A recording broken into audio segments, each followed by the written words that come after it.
ازيكم حبايبي؟ عاملين ايه؟ اخباركم ايه؟ يا رب. النهارده عملنا مانجا عشان الجو حر.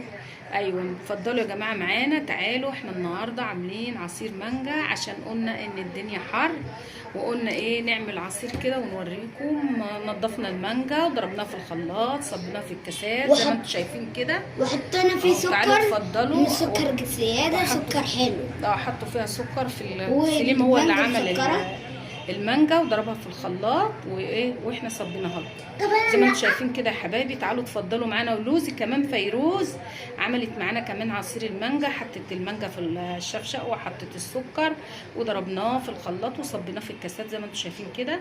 تعالوا اتفضلوا معانا يا جماعه، وكل سنه وانتم طيبين. يلا بقى الحر والصيف، عصاير وحاجات حلوه وفواكه وعنب وكل حاجه حلوه. والسلام عليكم ورحمه الله وبركاته. السلام عليكم.